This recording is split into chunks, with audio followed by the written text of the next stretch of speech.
ओम नमः सिद्धेभ्यः। ओम नमः सिद्धेभ्यः। ओम नमः सिद्धेभ्यः। णमीऊणजिणं वीरम् अनन्तवर्णान् दंसन् सहावम् मोक्षामि नियं सारम् के आचार्य कुंद देव द्वारा रचित यह नियम सार परमागम ग्रंथ है। इस पर हमारी चर्चा चल रही है। पूज्य गुरुदेव श्री ने जो कारण कार्य नियम के नाम से जो पुस्तक है उसमें गुरुदेव श्री के प्रवचन है। गाथा नंबर 6 पर हमारी चर्चा हुई है। उसमें 18 प्रकार के दोषों पे अपन ने चर्चा की थी। अभी उसी में और थोड़ा सा रह गया है, उसको क्रम से देख रहे हैं। 141 पेज देखें क्या कहते हैं। इस प्रकार वीतराग सर्वज्ञ 18 दोष रहते हैं। इसी प्रकार अन्य शास्त्र गाथा द्वारा कहा है। अन्य शास्त्र का उदाहरण दे रहे हैं गुरुदेव। सो धम्मो जत्थ दया सोवी तवो विषय गहो जत्थ 10 8 दोष रहियो सो देवोड़ती संदेहो। कहो जेठा भाई, वह धर्म है जहाँ दया है, राग रहित अहिंसा स्वभाव प्रकट है, उसे यहाँ दया कहते हैं। धर्म वह अहिंसा है, अहिंसा वह राग की अनुत्पत्ति है। आत्मा में वीतराग पने की उत्पत्ति और राग की अनुत्पत्ति को यहाँ अहिंसा और दया धर्म कहा जाता है। समझ में आया? वह तप है जहाँ विषयों का निग्रह है। मुनिपना उसे कहते हैं कि जो पांचों इंद्रिय के विषय का निग्रह होकर अनिंद्रिय अतीन्द्रिय आनंद का उग्र वेदन है, उसे मुनिपना और तप कहा जाता है। समझ में आया? जिसमें 5 इंद्रियों के विषयों का निग्रह नहीं होता, अनिंद्रिय दशा प्रकट नहीं होती, उसे तप नहीं कहते, उसे लंघन कहते हैं। समझ में आया? यह वर्षी तप करते हैं ना। ये ले रहे हैं गुरुदेव कि निश्चय से दया धर्म क्या है। तो दया धर्म की परिभाषा क्या है? अपन देखो, पहले दया और धर्म दो शब्द है ना। तो अपन क्या समझते हैं दया के बारे में? तो अपन समझते हैं दया माने किसी अन्य जीव के प्रति, जो जीव दुखी हैं उन पे करुणा करना, उनकी हेल्प करना, मदद करना, ये दया है। लेकिन वास्तव में मैं स्वयं जीव हूँ और मैं अपने राग के कारण ये जीव दुखी हो रहा है, तो अपने राग का अभाव करना ये असली दया है। ये दया हम अभी तक नहीं जान पाए। तो यहाँ कहते हैं राग रहित अहिंसा स्वभाव प्रकटे, उसे दया कहते हैं। ठीक है ना? ये नई परिभाषा है बिल्कुल दया की। क्या? अपना स्वभाव प्रकटे राग रहित, उसका नाम दया है।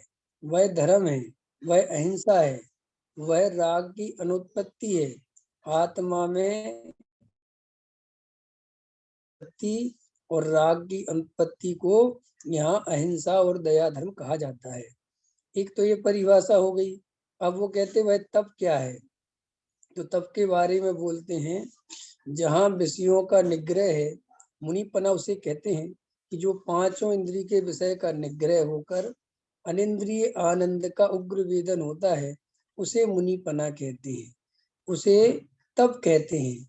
अब ये तपों के बारे में भी जब चर्चा चलती है तो प्राय हम तप का भी स्वरूप नहीं समझते। वास्तव में मनुष्य के साथ जो धर्म समझने की परिस्थिति है वो दो तरह से समझी जाती है। एक जो बाहर का रूपक है वो तो हमें दिखाई देता है, और जो अंतरंग रूपक है, जो अंतरंग स्थिति है, वो हमें दिखाई देती नहीं। और जो बहिरंग हमें दिखाई देता है, हमेशा लोग उससे ही धर्म की कल्पना करते हैं, और वो जो दिखता है ना बाहर में, वो सब दुख रूप है। इसलिए धर्म को सुखरूप कहते तो हैं, लेकिन अंदर से धर्म से सुख मिलेगा, ये अंदर श्रद्धा नहीं बैठता, ये अंदर अनुभव की ओर नहीं जाता। क्यों? क्योंकि दिखाई ऐसा देता है कि मुनि बनना कितना कठिन है, जंगल में रहना, कपड़े उतार के रहना, सर्दी गर्मी सहना कितना कठिन है। एक टाइम भोजन करना कितना कठिन है। अरे रे, धर्म तो बहुत कठिन। ये धर्म कठिन क्यों हो गया? ये कठिन इसलिए हो गया कि ये बहिरंग रूपक उसको दिखाई देता है और जो अंतरंग रूपक है वो दिखाई नहीं देता।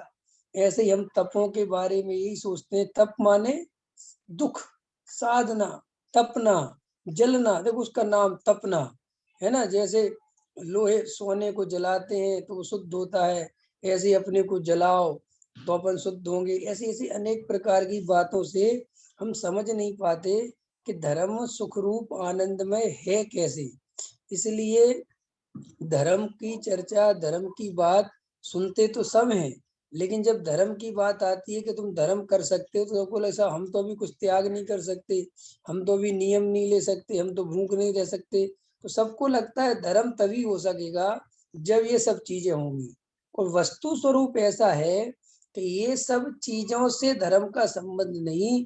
जब अंदर में अपना आनंद बढ़ता चला जाता है तो बाहर में वैसी परिस्थितियां अपने आप छूटती चली जाती हैं। रंग राग संयोग परिग्रह विषय कसाय की चाह इंद्रियों के भोग अपने आप भोगने का मन नहीं करता, उनमें सुख दिखाई नहीं देता। और एक अपनी आत्मा में इतना सुख दिखाई देता है, इतना आनंद दिखाई देता है कि किसी और चीज की जरूरत महसूस ही नहीं होती। तो वाह, वो कहने में ये आ जाता है कि इन्होंने पंच इंद्रिय के विषय भोग छोड़ दिए। कहने में ये आता है कि इनने साहब परिग्रह छोड़ दिया। देखो ये मुनिराज कितना तप करते हैं, जबकि कोई मुनिराज तप करते मतलब कोई अपने को पीड़ा देते हैं ऐसा नहीं है। जो मुनिराज उग्र तपस्वी हैं, जिन्हें अपनी भाषा में कहते साहब बहुत तप करते हैं, तो लोग समझते हैं कि जो ज्यादा उपवास करते हैं वो तप है। लेकिन ज्यादा उपवास करने वाला नहीं उपवास करने वाले से ज्यादा आनंद में होगा, ये वस्तु स्वरूप है। कि क्यों कि साहब आज कोई मुनिराज उपवास के लिए, आहार के लिए नहीं निकले। इसका मतलब क्या है कोमल जी? कोई मुनिराज आज आहारों के लिए नहीं निकले, भोजन करने नहीं निकले। इसका मतलब क्या है? ये मतलब है कि ये निर्विकल्प अवस्था में है और हाँ आनंद इसका भोगत रहे हैं। हाँ इसका मतलब ये है कि इनको आहार करने का विकल्प नहीं आ रहा है। इसका मतलब ये बहुत ज्यादा आनंद में डूबे हुए हैं, अपने अतीन्द्रिय आनंद में मस्त हैं। लेकिन जगत के जीव ये कभी नहीं समझते। वे तो सोचते हैं देखो मुनिराज आहार के लिए नहीं निकले, मुनिराज के 2 दिन हो गए, मुनिराज 3 दिन हो गए, मुनिराज कैसे साधना कर रहे हैं। जबकि वो साधना वाधना का अर्थ क्या? साधना माने अतीन्द्रिय आनंद में डूबना, इसका नाम साधना है। अब लेकिन साधना शब्द का अर्थ अधिकतर लोगों ने ऐसा निकाला है कि जबरदस्ती किसी चीज की तपस्या करना, आग्रह करना, जबरदस्ती अपने को रोकना और गर्मी सर्दी सहना, ये साधना है। क्योंकि जिस परंपरा में ये बातें चलती आ रही हैं सब जगह, वहां साहब हमारे साधु साधना करते हैं, वो जंगल में रहते हैं, वो तपस्वी है ना। तो वो ही फिर टीवी वगैरह में भी वही सब हम रूपक देखते हैं। कोई व्यक्ति तपस्या कर रहा है, कोई शंकर जी की साधना कर रहा है, शंकर जी को जबरदस्ती मजबूर कर रहा है, आओ तुम्हें आना ही पड़ेगा, वरदान देनी। तो ऐसे ही लोग समझते हैं मोक्ष की भी साधना है कि कोई व्यक्ति को यहाँ पर इंद्रियां ढकेल रही हैं और वो अपने आप को रोके खड़ा हुआ है, वो बड़ी ताकत लग रही है। ऐसा कुछ है ही नहीं, ऐसा कुछ नहीं है। अपने स्वरूप में सहज ही मुनिराज का विचरण होता है, सहज ही अतीन्द्रिय आनंद बढ़ता चला जाता है। ना वो कोई आग्रह करते हैं, ना कोई जोर जबरदस्ती करते हैं, ना कोई वो परेशान होते हैं। और उनके चित्त में इतनी सहजता है, आहार करने का विकल्प आए तो आहार करने जाते हैं, आहार करने का विकल्प नहीं आया तो नहीं जाते। ना तो नहीं करने के लिए परेशान है, ना करने के लिए परेशान है। तो ये बात जब तक हमें समझ में नहीं आएगी तब तक हम कभी धर्म का स्वरूप सच्चा नहीं समझ पाएंगे। इसलिए वर्तमान में भी अधिकतर जो धर्म की चर्चा चलती है वो त्याग रूप चलती है। त्याग करो, त्याग करो, विषय भोगों का त्याग करो, इन विषय भोगों में सुख नहीं है। परिग्रह का त्याग करो, परिग्रह में सुख नहीं है। लेकिन वास्तव में ये जो आप समझा रहे हो, ऐसा समझाने से कोई समझ सकता है? हमने आपको समझा दिया कि विषय भोगों में सुख नहीं है, तो आप विषय भोग छोड़ दोगे, नरकादि चले जाओगे, विषय भोग भोगोगे, तो आप नरकादि के भय से अथवा भय के कारण अथवा मुझे पाप लगेगा ऐसा सोचकर कोई जीव विषय भोगों का त्याग करता भी है तो उसको सुख थोड़ी मिलेगा। कोई सुख थोड़ी मिलता है त्याग करने से। त्याग करने से सुख का संबंध नहीं है, सुख का संबंध तो ग्रहण करने से है। जो जीव अपनी अतीन्द्रिय आनंद को भोगेगा वो सुखी होगा। जो जीव खाली त्याग त्याग कर करके ऐसा मानेगा कि मैं सुखी हो जाऊंगा, वे सुखी नहीं होते। तो इसलिए अभी कल परसों के प्रवचन में प्रश्न आया था कि जीव तत्व विचार क्यों नहीं करता। बताओ पंकज जी, प्रश्न समझ में आया कि नहीं है? कोमल जी, प्रश्न समझ में आया? तत्व विचार में उपयोग क्यों नहीं लगता? क्योंकि रुचि नहीं। हाँ, रुचि इतनी नहीं, रुचि नहीं है तत्व विचार की, स्वाध्याय की, वेद ज्ञान की। तो रुचि क्यों नहीं है?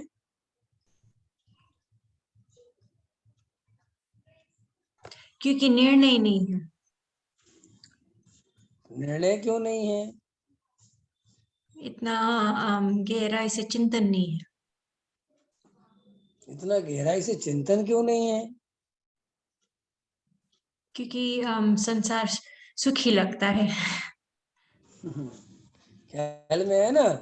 देखो भाई, कोई भी जीव कोई भी काम तभी करता है जब उसे वहां सुख भाषित होता है। जब उसे लगता है, हम कोई भी उपाय करते हैं, हम तभी वो उपाय करते हैं जब हमें ऐसा लगता है कि इस उपाय से मैं सुखी हो जाऊंगा। हम पैसा भी कमाते हैं तो भले ही हमारा श्रद्धा ये हो कि पैसा हमें सदा काल के लिए सुखी नहीं कर सकता, लेकिन वर्तमान में पैसे के बिना शांति से नहीं रहा जा सकता, इसलिए पैसे की बहुत आवश्यकता है। तो इतनी आवश्यकता लगी तब तो हम पैसा कमाने के लिए निकलते हैं। ऐसे ही हम समाज के बिना नहीं रह सकते, तब तो हम समाज में रह जाते हैं। कोई भी, हम रिश्तेदारी के बिना नहीं रह सकते, अपने सब रिश्तेदारों से प्रेम व्यवहार बना के चलते हैं, सब जरूरत है। तो कोई प्रश्न करना मन में कि जीव का माने हमारा तत्व विचार में मन क्यों नहीं लगता, जब हमें ये पता है कि सम्यक दर्शन ही सुखी होने का सच्चा उपाय है, तो फिर हमें सम्यक दर्शन का प्राप्त करने का जो उपाय तत्व विचार है, उस तत्व विचार में मेरा मन क्यों नहीं लगता? उसका मात्र कारण ये है कि अभी ये विश्वास ही नहीं हुआ, अभी ये बात बैठी ही नहीं कि वास्तव में सुखी होने का उपाय एकमात्र सम्यक दर्शन ही है। ये बात जब तक हमारे चित्त में आंदोलित नहीं हो जाए, निर्णित नहीं हो जाए, बात जम नहीं जाए कि अगर मुझे सुखी होना है तो मुझे सम्यक दर्शन की प्राप्ति करनी ही पड़ेगी, ये बात जिस जीव को समझ में आ जाए वो जीव तत्व विचार करेगा करेगा और करेगा।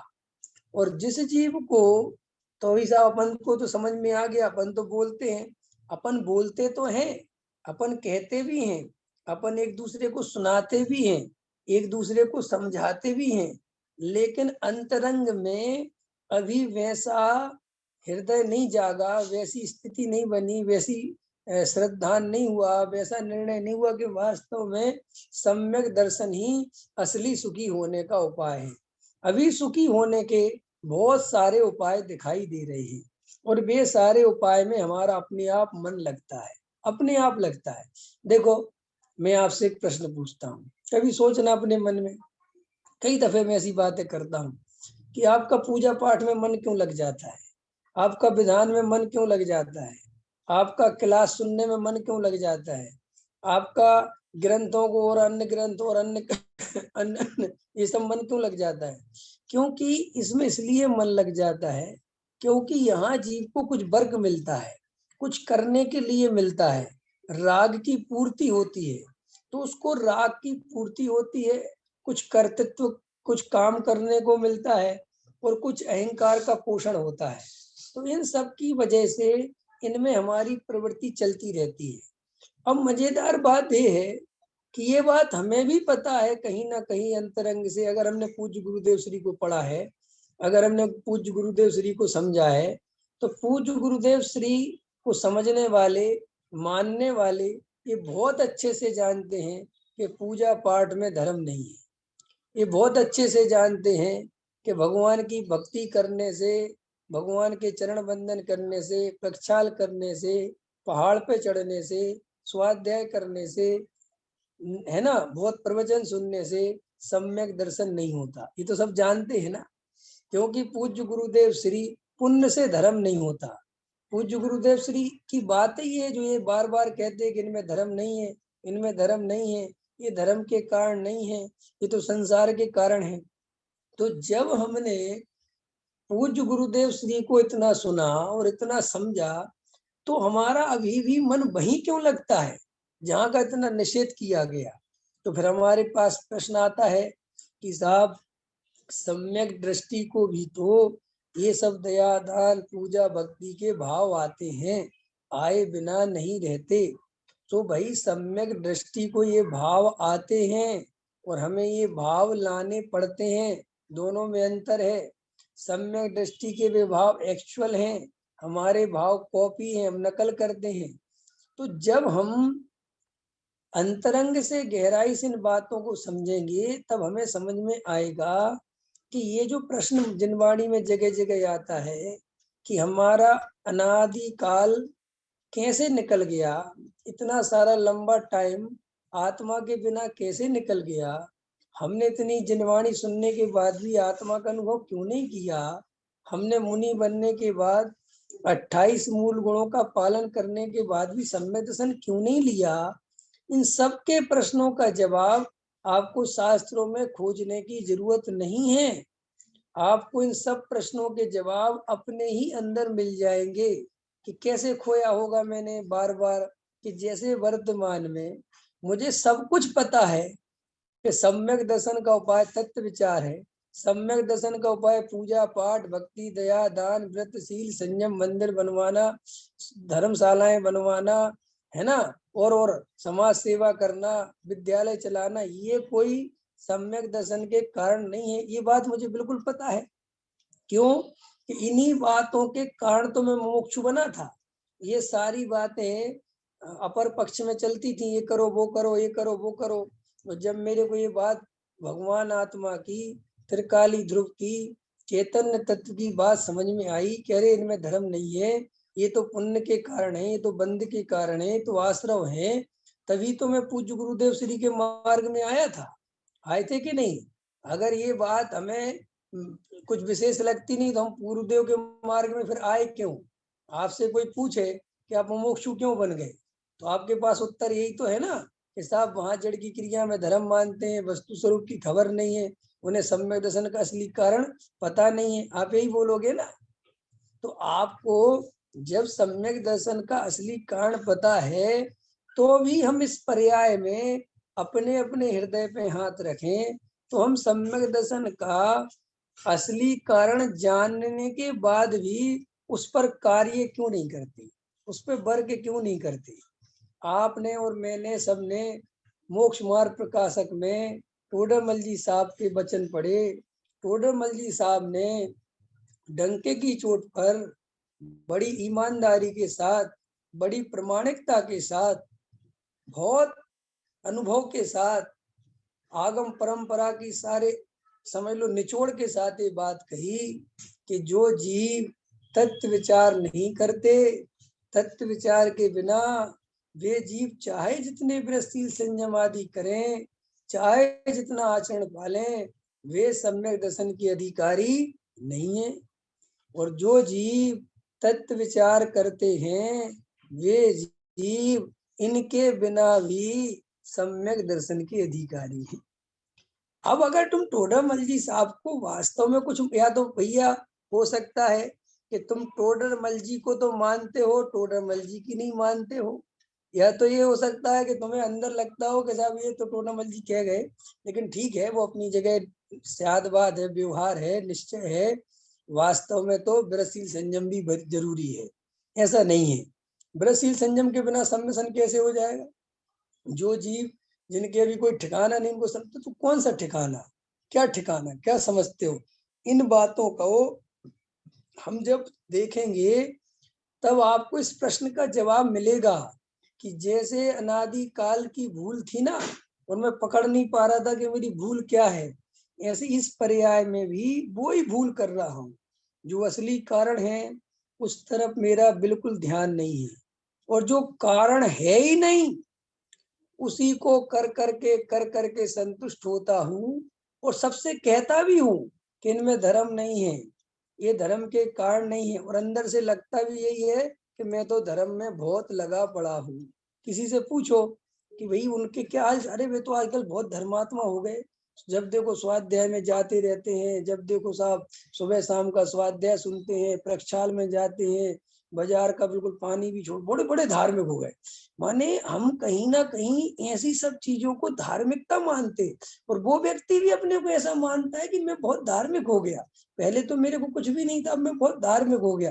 पहले तो मुझे पंडित जी बिल्कुल ज्ञान नहीं था, अब तो मुझे निश्चय नए का, व्यवहार नए का, द्रव्य नए, भाव नए, आगम नए, सब पता है मेरे को, सब कुछ, सब पढ़ रखा, पर्याय आर्थिक नए, द्रव्य आर्थिक नए, सब पढ़े मैंने, सब समझ रखा है, एवं भूत, असद्भूत, उपचार अनुपचार, सब पढ़ा है, सब पढ़ा है, सब तो नए, सब पढ़ा है, सब तो भंगी पढ़ ली, प्रमाण पढ़ लिए, नए पढ़ लिए, सब पढ़ लिया, सब बहुत ज्ञान हो गया, पहले तो मैं कुछ नहीं जानता था। और जबकि वो खुद भी कह रहा है आत्मज्ञान ही ज्ञान है, वो खुद भी कह रहा है, और फिर भी इस जानकारी को ज्ञान मानते। अपन खुद भी कह रहे हैं, आचार्य कुंद कुंद देव क्या कह रहे इसी समय सार में, कि जो अपनी आत्मा को जानते हैं वे श्रुत केवली हैं, और जो अपनी आत्मा को नहीं जानते वे कुछ नहीं जानते। कह रहे ना, पढ़ी है कि नहीं पढ़ी है बात? तो भाई यहाँ पर जो तत्व की चर्चा गुरुदेव श्री ले रहे, ये बहुत अच्छा विषय है, ये समझने लायक विषय है। इसमें आपको जितनी क्लियरिटी होगी आप उतने तो निर्भर होगे। हमारे ऊपर जो भार रखा हुआ है ना धर्म का, धर्म कोई भार नहीं है। देखो भाई, आप व्रतशील संयम नहीं पालते इसलिए आप पापी हो, ये कोई बात ही नहीं है, बात में दम ही नहीं, बिल्कुल व्यर्थ की बात है। रोटी छोड़ने से क्या पुण्य और क्या पाप, और रोटी खाने से क्या पाप और क्या पुण्य, ख्याल में है कि नहीं है? मैंने भोजन कर लिया इसलिए मैं पाप कर रहा हूँ, किसी ने भोजन छोड़ दिया इसलिए पुण्य कर रहे। किसने ये परिभाषा बताई? कैसे समझे आप? बिल्कुल गलत है ये। भोजन छोड़ने से न पुण्य बनता है और न पाप बनता है। पुण्य और पाप तो आपके परिणामों से बनता है, और परिणाम में अगर वस्तु स्वरूप की खबर है, आपको तत्व स्वरूप पता है, वस्तु का स्वरूप पता है, तो आप भोजन करते हुए भी पुण्य बांधोगे, भोजन छोड़ते हुए पुण्य बांधोगे। और अगर वस्तु स्वरूप की खबर नहीं है तो क्या बंधना है, क्या होना है, क्या फर्क पड़ता है? मिथ्या दृष्टि जीव कितना पुण्य करेगा कि उसका भला हो जाएगा, बताओ पंकज जी, क्या कहा मैंने? मिथ्या दृष्टि जीव कितना पुण्य करेगा कि उसका भला हो जाएगा। और सुनो, चलो उल्टा करो, सम्यक दृष्टि कितना पाप करेगा कि उसका बुरा हो जाएगा है? अरे सम्यक दृष्टि 7वें नरक में जाने वाला पाप भी करे तो भी सम्यक दृष्टि का कुछ नहीं बिगड़ता, और मिथ्या दृष्टि 9वें ग्रेविक जाने का पुण्य करे तो भी उसका कुछ भला नहीं होता। ये बात जब तक हमारे चित्त में नहीं बैठेगी, जब तक हमें क्लियरिटी नहीं बनेगी, तब तक हम पुण्य का मोह नहीं छोड़ पाएंगे, तब तक हम ये बात कहने से नहीं, अंदर से नहीं समझ पाएंगे कि पुण्य और पाप एक जैसे हैं। अंदर अंदर वो लालच घेरेगा, अरे कम से कम पुण्य तो बंधेगा, कम से कम पुण्य तो मिलेगा, अरे भाई पुण्य तो आ ही रहा है, ठीक है, हमें ही पता है कि मंदिर जाने से सम्मेलन नहीं होता, लेकिन पुण्य तो बंधेगा। तो जो जीव अभी इतने मोटा मोटी मिथ्यात्व में पड़े हुए हैं, जो स्वरूप ही नहीं समझते कि करना क्या है। भैया आज के प्रवचन में उदाहरण लिया था कि जैसे सचिन तेंदुलकर किसी को बनना है तो बल्ला और बॉल, बैट और बॉल पकड़ के मैदान में जाना पड़ेगा। सचिन तेंदुलकर की फोटो लगाने से, उसकी बड़ी फोटो लगाने से, उसकी प्रतिमा बनाने से, उसकी सोने की प्रतिमा बनाने से, रात और दिन उसके क्या कहना चाहिए, पूजा पाठ करने से, उस प्रतिमा का प्रक्षाल करने से सम्मिलन हो जाएगा क्या? जैसे समझदार पुरुष दुनिया में जानता है कि अगर सचिन तेंदुलकर बनना है तो मैदान में ही जाना पड़ेगा, और जैसे सचिन बैट पकड़ता है, जैसे वो बॉलिंग खेलता है, जैसे वो बैटिंग करता है, वैसे ही मुझे करनी पड़ेगी, तब मैं बन पाऊंगा। ऐसे ही हमें अगर सिद्ध भगवान बनना है, हमें अरहंत भगवान बनना है, हमें वास्तव में पर्याय में भगवान बनना है, वास्तव में हमें मोह का नाश करना है, तो भगवान की सेवा करने से मोह का नाश नहीं होता। भगवान ने जिस विधि से अपने मोह का नाश किया था, क्योंकि वे भी जीव द्रव्य हैं, वे भी जीव तत्व हैं, उनने भी अपने स्वरूप का आश्रय लिया था और मोह का नाश किया था। मैं भी उनके जैसा जीव तत्व हूँ, और मैं भी अपने स्वरूप का अगर आश्रय लूंगा तो ही मोह का नाश होगा, अन्य कोई दूसरा उपाय नहीं है, होता है। तब हम समझेंगे तब क्या है, ठीक है ना। अब ये गुरुदेव थोड़ा सा ले रहे हैं कि तप के नाम पर लोग लंघन करते हैं। फलाने महाराज के 19 उपवास हो गए, इनके 30 उपवास हो गए, और बिल्कुल सूख के पतले दुबले हो गए, लोग उनकी फोटो खींच रहे हैं, और देखो साहब चलते नहीं बन रहा है। ऐसी अवस्था का नाम तप है ही नहीं। ऐसा जिनागम में कभी कोई तप था ही नहीं। ये तो सब वर्तमान में मिथ्या दृष्टि जीवों के द्वारा इस तरीके की यशस के लिए, मान कसाय के लिए, नाम के लिए, यश के लिए, प्रतिष्ठा के लिए ये सब उपाय अपनाए जाते हैं। क्योंकि जिन शासन अपने शरीर को सुखा दो और तुम पे चलते नहीं बने, और 2 आदमी तुम्हें चलाने पड़े, ऐसा तब करने की आज्ञा जिन शासन देते ही नहीं। वो कहता है ऐसा तब करने से हमारा कोई प्रयोजन ही नहीं है। तुम्हें 2 आदमी पकड़ के चले क्या मतलब है, क्यों जाना? हमें 4 आदमी पकड़ के सब में से घर की बंद ना कराए, क्या फायदा है, क्या जरूरत है भाई? ख्याल में आए कि नहीं आया? अरे हमें से क्या फर्क पड़ता है? नहीं समझ में आया? हम पहाड़ पे नहीं चढ़ने लायक बचे तो कोई बात नहीं, नहीं चढ़ेंगे, क्या फर्क पड़ रहा? कहीं से हम पे पैसा है, हम डोली वालों को करके ले जाएंगे, तो डोली वालों को फ्री में दे दो, नहीं करो इतनी मेहनत, चलो जाओ, या किसी और को ले जाओ, हम तो शांति से बैठ के आराधना करते हैं।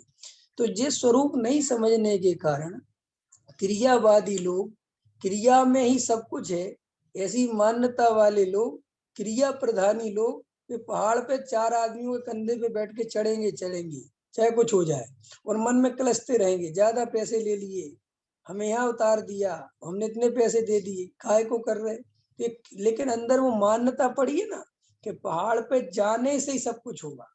ऐसे ही शरीर को सुखाने का नाम तप समझते हैं।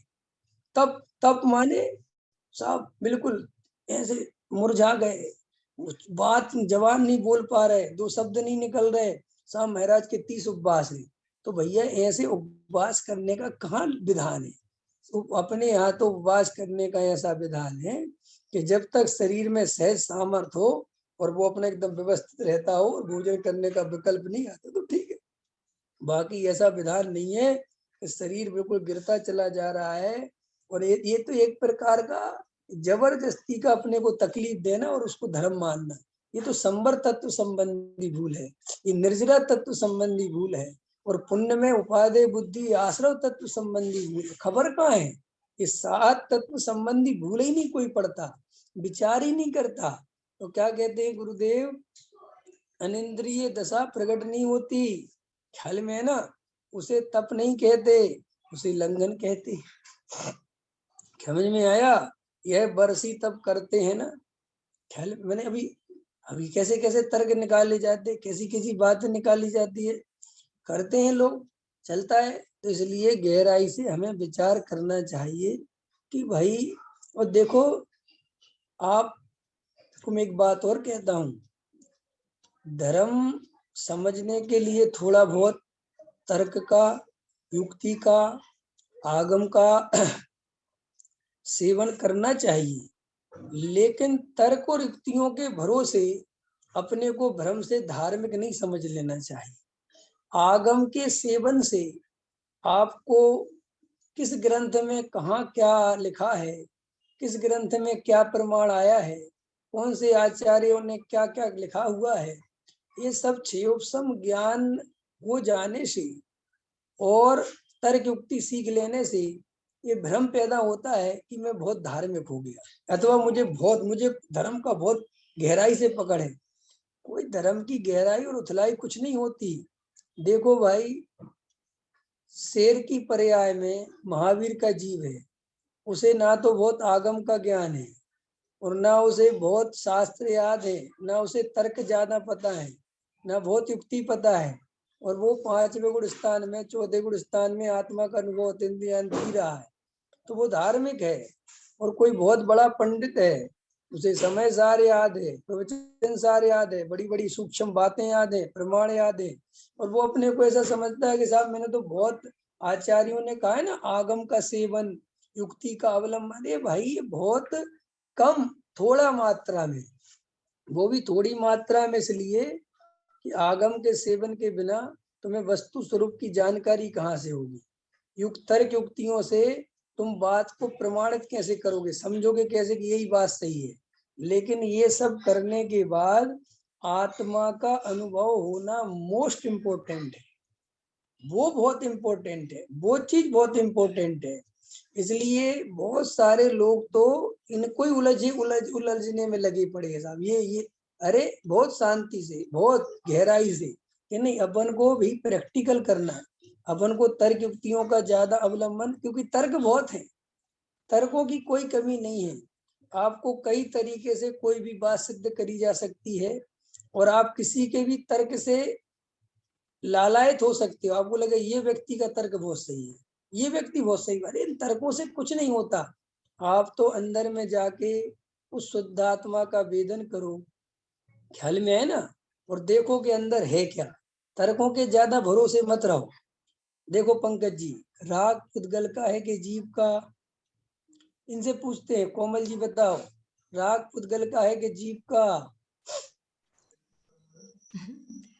ये तो किसका है? है तो जीव की पर्याय में, लेकिन द्रव्य कर्म की निमित्त निमित्तिक संबंध से होता है। बराबर है किसका, पुद्गल का कि जीव का? जीव की पर्याय में होता है। जीव की पर्याय में, तो पुद्गल का नहीं है। पुद्गल के लक्ष्य से होता है और वो जीव का दोष है। बराबर है, बिल्कुल ठीक है। मैं आपसे क्या कह रहा हूं कि दो तरीके की बातें हैं, उसे पुद्गल का भी कहते हैं, उसे जीव का भी कहते हैं। जीव राग रूप स्वयं परिणमित होता है, इसलिए राग जीव का है। पुद्गल के लक्ष्य से होता है, इसलिए पुद्गल का है। कर्म का उदय निमित्त है, इसलिए पुद्गल का है। जीव का स्वभाव नहीं है, इसलिए पुद्गल है। ख्याल में है ना? अब ये सब तर्क हैं, ठीक, ये आपने सीख लिए। अब लोग इन्हीं तर्कों में उलझे पड़े हुए हैं, और कहाँ लिखा है, और ये बात कहाँ आई हुई है, अच्छा वहां पर हमने देखा था, बहुत गजब की उस गाथा में ये बात ली, में लगे हैं लगे। अरे भाई, ये बात कोई आचार्य तुम्हें मिलान करने के लिए सिखा के गए कि तुम यहाँ पढ़ना, फलाने आचार्य ने क्या लिखा है, उनने क्या लिखा है, वहां क्या आया, उस शास्त्र में तो ऐसी बात आई, वहां पर गुरुदेव ने ऐसा लिया, किन बातों में उलझे पड़े हुए हैं? अरे भाई, संसार में अनेक प्रकार के जीव हैं, अनेक प्रकार के ज्ञानी हैं। अब किस समय ज्ञानी ने किस अभिप्राय से कौन सी बात कही है, ख्याल में है ना, किस अपेक्षा वो बात कही है, कब तक इन अपेक्षाओं को पकड़ पकड़ के इकट्ठा करती रहोगे, वो कब तक समझते रहोगे मुझे इसमें ये अपेक्षा लगती है, क्या जरूरत है? अरे भाई, राग जीव का है कि पुद्गल का है, इस बात में उलझने की जगह अंदर अनुभव करते हैं कि राग है कैसा, दुखरूप के सुखरूप। जीव का प्रयोजन क्या है? सुखी होना। हमारा सबका क्या प्रयोजन है? सुखी होना। बोलो जल्दी, क्या प्रयोजन है हमारा? सुखी होना। तो राग पुद्गल का रहे तो और जीव का रहे तो हमें तो दुख देता है, इसलिए हमें तो उसका भाव करना है। सीधा गणित है कि नहीं, सरल है कि नहीं? अच्छा चलो, पुद्गल का नहीं है राग, सर्वदा जीव का ही है राग, ठीक है, लेकिन जीव को दुख देता है राग, उसका भाव करना चाहिए कि नहीं करना चाहिए? है, समझ में है ना? और सर्वता पुद्गल का है तो भी परेशान जीव है, तो जीव को तो उसको किसी भी कीमत पर नाश करना ही चाहिए। बात इतनी सी है, जब आप इस फॉर्मूले से धर्म समझोगे तब आपको ना तो पंथ याद आएंगी, न संप्रदाय याद आएंगी, न जाति याद आएगी, न गुरु याद आएगा, कुछ याद नहीं आएगा आपको, न शास्त्र याद आएंगे आपको। एक अपना स्वयं का शुद्धात्मा याद आएगा कि भाई बाहर में कुछ करना ही नहीं है, जो कुछ करना है वो अंदर में करना है, ये बाहर में ज्यादा उलझने लायक कुछ है ही नहीं। दो बातें समझनी थी कि जीव और शरीर, राग और ज्ञान, ये दोनों भिन्न भिन्न हैं। इतनी बात मुझे बाहर से समझनी थी। कितनी समझनी थी? बाहर से कितनी बात समझनी थी पंकज भैया? है कि शरीर और आत्मा जुदे जुदे हैं, और शरीर से जुदा जो आत्मा है, आत्मा में दो चीजें हैं, एक राग और एक ज्ञान। और ये बात, राग दुख रूप है, आकुलता रूप है, और ज्ञान निराकुल स्वरूप है। राग क्षणिक है, बदलने वाला है, ज्ञान एक रूप रहने वाला है। बस ये दो चार मोटी मोटी बातें बाहर से समझनी थी। अब तो बाहर में कुछ समझने को है ही नहीं, अब तो मुझे अंदर में प्रयोग करना है। क्या करना है? क्या करना है? प्रयोग। उस प्रयोग का नाम है तत्व विचार। ख्याल में है ना? स्त्री पुत्र मकान दुकान मेरे हैं, किसने का कथन है ये? किसने का कथन है? व्यवहार का कि निश्चय का है? और देखो सबने कैमरे बंद कर रखे हैं, बताओ निश्चय का है कि व्यवहार का है? कोमल जी, काय का कथन है? स्त्री पुत्र मकान दुकान मेरे हैं, मेरे है ही व्यवहार, व्यवहार का। काय का कथन है? नहीं। व्यवहार का। मैंने कहा कि मेरे है ही नहीं। हाँ मैंने कहा बराबर, वो तो है। चलो अपन ये वो दूसरा प्रश्न है कि साहब व्यवहार से है। अब मैं तुमसे कहता हूँ कि ये व्यवहार से है कि उपचारित है कि अनुपचारित है, क्या होता है? छोड़ो ना इन बात। अरे भाई मेरे नहीं है, इम्पोर्टेंट बात ये है। अंतर समझ में आया? बात तो ये समझनी है। अब वो किसने ऐसे किसके इनमें क्यों उलझे पड़े हुए, क्या लिखा इन बात कि नहीं साहब? ये बात मैं क्यों बता रहा हूँ? ये बातें मैं इसलिए समझाने की कोशिश करता हूँ कि वर्तमान में और अनादिकाल में हमारे पास जब भी अवसर आता है आत्म कल्याण का, तब हम वो काम तो करते नहीं जिससे मोह का नाश होता है, और हम उस काम में लगे रहते हैं जिससे मोह का कोई नाश नहीं होता, और रात और दिन उसी को कर करके ये भाव खत्म होता है। इसलिए आप कुछ मत करो, बजाय 1 घंटे तत्व विचार करो। आप 6 घंटे मत पढ़ो, बजाय उसके 1 घंटे तत्व। लेकिन ऐसा मत करो कि पढ़ाई 6 घंटे चल रही है और तत्व विचार आधे घंटे भी नहीं हो रहा है। आप ऐसे मत करो कि आप संयम में तो बिल्कुल मुनिराज को पीछे छोड़ दे रहे हो, लेकिन तत्व विचार करने की फुर्सत नहीं है, फिर बेकार है सब। तत्व विचार अनिवार्य रूप से करना ही है। एकांत में बैठ के मेरा स्वरूप कैसा है वो देखना ही है। ये राग आदि विकारी भाव दुख रूप है कि नहीं, अनुभव में जाना ही है, अनुभव में जाके ही देखना है। बोलने से क्या होता है? राग दुख रूप है, ये बोला बहुत आसानी से जा सकता है, लेकिन राग दुख रूप है और इसका अभाव करना है, ये अनुभव में जाके देखना, ये बहुत कठिन बात है। अंतर समझ में है ना? तो वो असली बात जो है वो हमें जो पता है, हमें उस पर ध्यान देना है। अभी देखो और क्या कहते हैं, उसमें भी अमुक अंश विषय का निग्रह तो होता ही है। गुरुदेव श्री से क्या कहा मुमुक्षु भाई ने कि देखो साहब, आप ऐसा मत कहो ना कि साहब उल्लंघन है। कोई जीव थोड़ा बहुत व्रतशील संयम पालन करता है तो कुछ तो उसका भला होता होगा, कुछ तो उसका निग्रह, कुछ तो कर्म निर्जरित होते होंगे, कुछ तो पुण्य बनता होगा। तो गुरुदेव ये अभी मुझे कभी कभी बहुत ऐसे भाव आते हैं जब मैं गुरुदेव श्री को सुनता हूँ, पढ़ता हूँ, कि ये देखो गुरुदेव श्री के सामने, अभी एक बात बताओ, ये मुमुक्षु ये जानता नहीं है कि गुरुदेव उसका उत्तर क्या देंगे, लेकिन वो फिर भी पूछता है। कि क्यों? इसलिए पूछता है कि मन में लोगों के कहीं ना कहीं चलता ही है कि पाप से अच्छा पुण्य है, और पुण्य हो जाए तो कोई बुराई नहीं है, थोड़ा बहुत पुण्य बन जाए तो क्या बुराई है, क्योंकि पाप का उदय तो बहुत कष्टकारी है। देखो, जिसकी मान्यता ये है वो आत्मा नहीं समझ सकता। आत्मा समझने के लिए बिल्कुल पुण्य धूल दिखाई देना चाहिए, पुण्य ऐसा दिखाई देना चाहिए, क्या फर्क पड़ता है पुण्य और पाप। लेकिन अंदर में ये पुण्य पाप की मान्यता, कई लोग तो ऐसे मिलते हैं, श्रद्धान तो ऐसा करो कि पुण्य और पाप ये है, लेकिन पुण्य करते रहो जी, कोई बात हुई? अरे भाई, जब श्रद्धानी ये हो गया कि पुण्य पाप एक रूप है, तो जैसा श्रद्धानी जीव अपने आप ही उसके जीवन में स्वयं उसे पुण्य करना थोड़ी पड़ेगा, क्योंकि ऐसा श्रद्धान करने वाला तो सम्यक दृष्टि होता है, और ऐसा श्रद्धान करने वाला जो सम्यक दृष्टि होता है, तो सम्यक दृष्टि पाप करेगा ही बात ही नहीं है, उसको पाप करता होता ही नहीं, अपने आप ही सहजी करुणा के भाव, दया के भाव, देव सास गुरु की बिनाए उनकी बहुमान रहता ही रहता है। लेकिन अब बहुमान के अर्थ भी बहुत हो गए।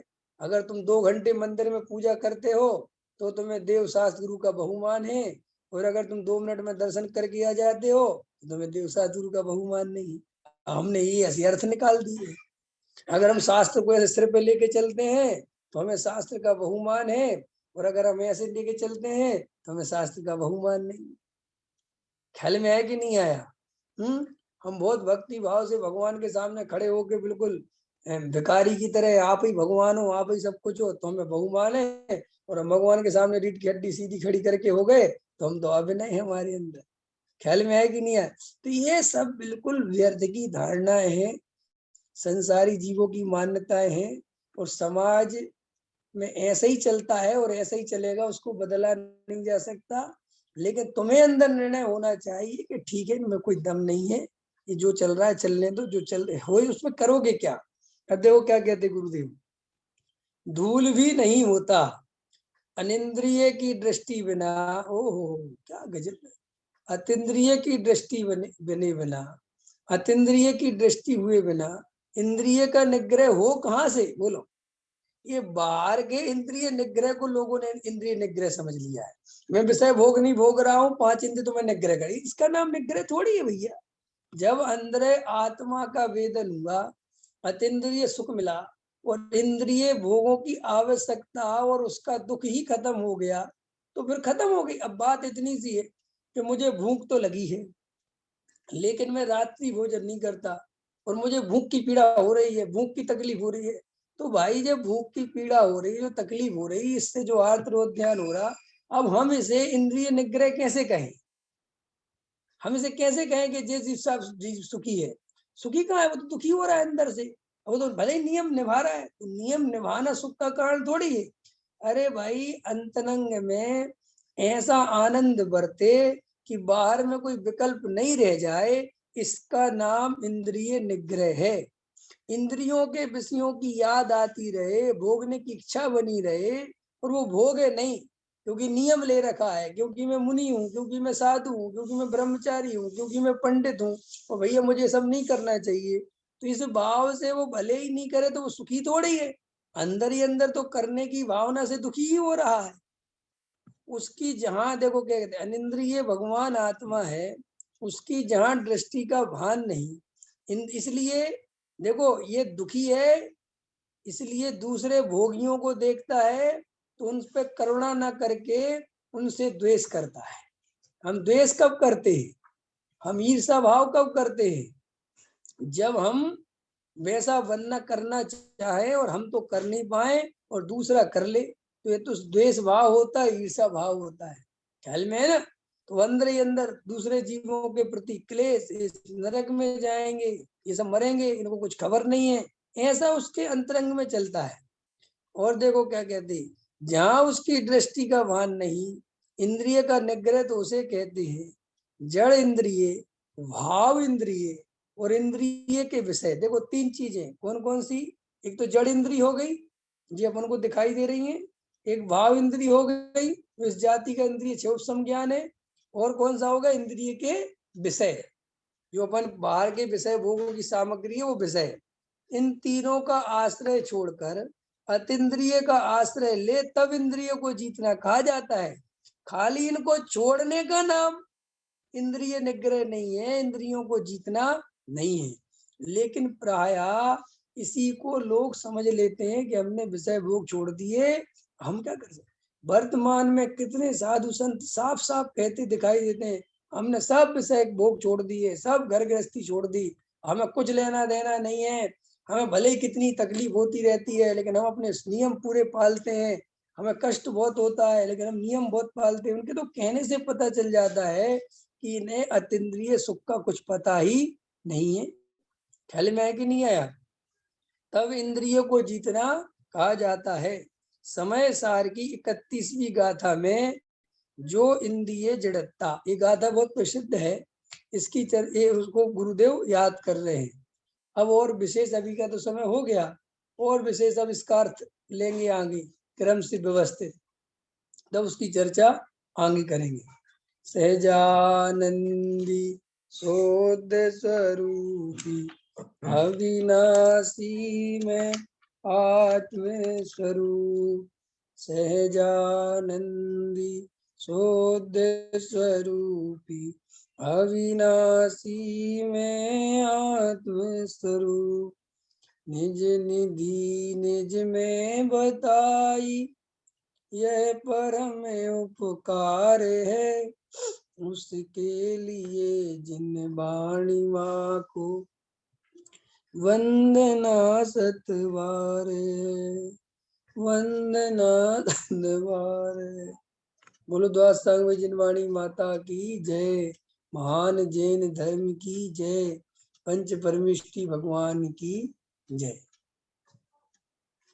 अभी का समय हो गया।